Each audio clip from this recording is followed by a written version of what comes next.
پر شفقت کرنے کی تلقین کی۔ آپ صلی اللہ علیہ وسلم نے لوگوں کو زندگی بسر کرنے کا ایک ضابطۂ حیات دیا تاکہ لوگ آپس میں محبت سے رہ سکیں، ایک دوسرے کا خیال کریں، ایک دوسرے کا احساس کریں، اور اس سے معاشرے میں بھائی چارے اور مساوات کی فضا قائم ہوئی۔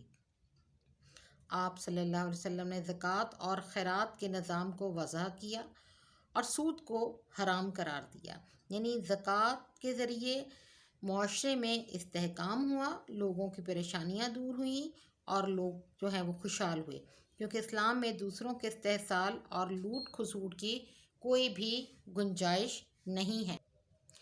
اخوت ہمیں اس بات کا سبق دیتی ہے کہ ہم آپس میں ایک دوسرے سے پیار محبت سے رہیں، برادرانہ تعلقات قائم رکھیں تاکہ کسی کے حقوق چھینے نہ جا سکیں، اور نہ ہی کوئی کمزور پر ظلم کریں، یعنی ظلم کرتے وقت ایسا نہ ہو کہ کوئی کسی دوسرے پر ظلم کرے، اس کے حقوق کو چھین لے۔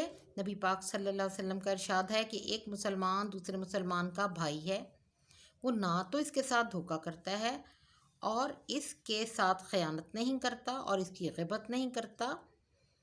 آپ صلی اللہ علیہ وسلم نے کینہ، حسد سے باز رہنے کا حکم دیا ہے، لہذا ہم تمام مسلمانوں کو چاہیے کہ اتفاق سے رہیں، ایک دوسرے کی مدد کریں، ایک دوسرے کے دکھ درد میں شریک ہوں اور ایک دوسرے کی تکلیف کا احساس کریں۔ اسلامی معاشرے میں جہاں اخوت بھائی چارے کو مقام حاصل ہے، وہاں مساوات پر بھی زور دیا گیا ہے۔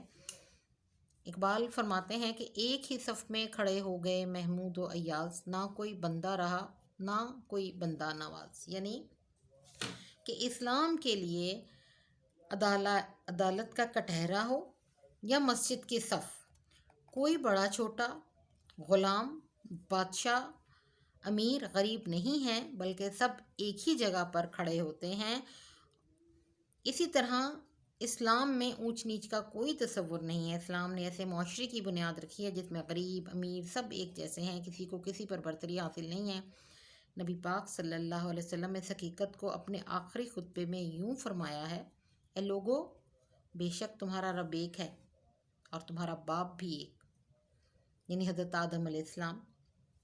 آگاہ رہو، کسی عربی کو کسی اجمی پر، کسی اجمی کو کسی عربی پر، کسی سفید فام کو کسی سیاہ فام پر اور کسی سیاہ فام کو کسی سفید فام پر کوئی فضیلت حاصل نہیں ہے، اور اگر فضیلت کا ہے تو فضیلت کا معیار صرف اور صرف تقویٰ ہے، یعنی ایک مسلمان، ایک مومن اپنی رنگ، نسل، حسب نسب کی بنا پر نہیں پہچانا جائے گا، بلکہ اپنے تقوی کی بنیاد پر پہچانا جائے گا کہ وہ اللہ سے کتنا ڈرتا ہے اور اللہ کی کتنی بندگی کرتا ہے۔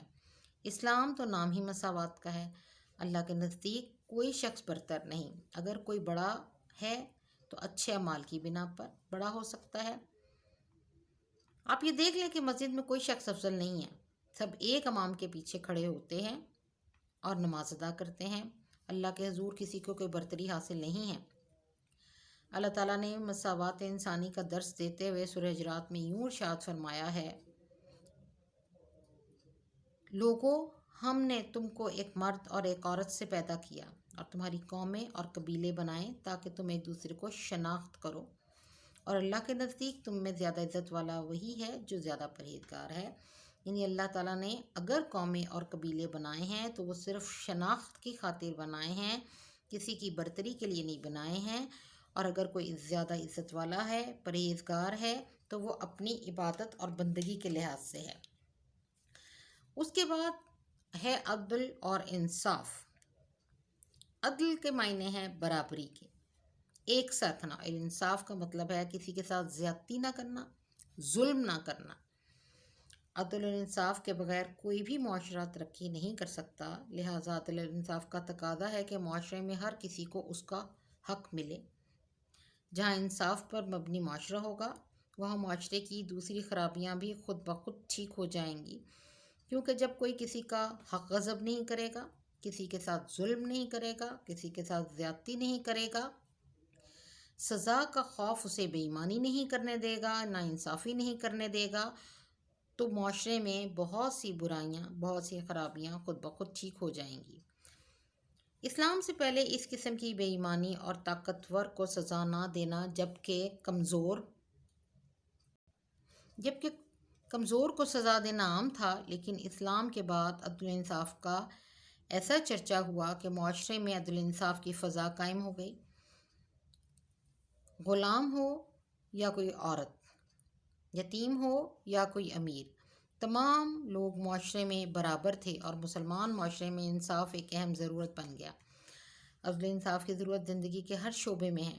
عدل و انصاف کے نفاذ کو ممکن بنانا عدالتی نظام کی ذمہ داری ہے۔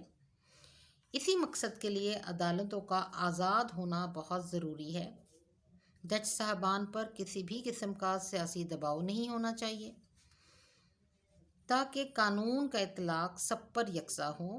اگر کوئی جرم کرے، چاہے وہ کوئی بھی ہو، اس کا احتساب برابر کیا جائے۔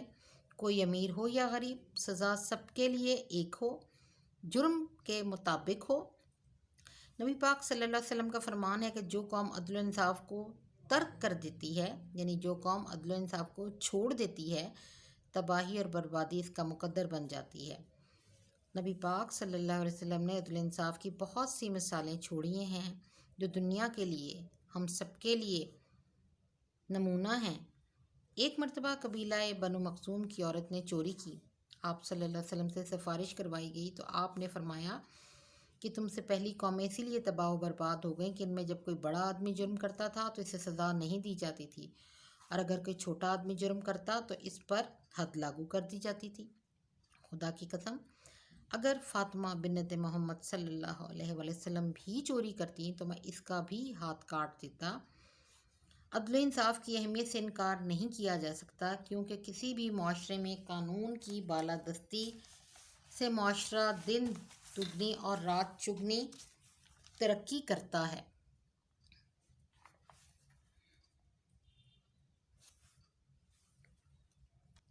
جی، آپ کا یہ ٹاپک نظریہ پاکستان کے عناصر جو ہمارا ریمیننگ رہ گیا تھا وہ آج کمپلیٹ ہو گیا ہے، تو اس کو آپ اچھی طرح سے پڑھیے گا اور اس سے ریلیٹڈ جتنے کویسچنز ہوں گے شارٹ کویسچنز بنائیے گا۔ اللہ حافظ۔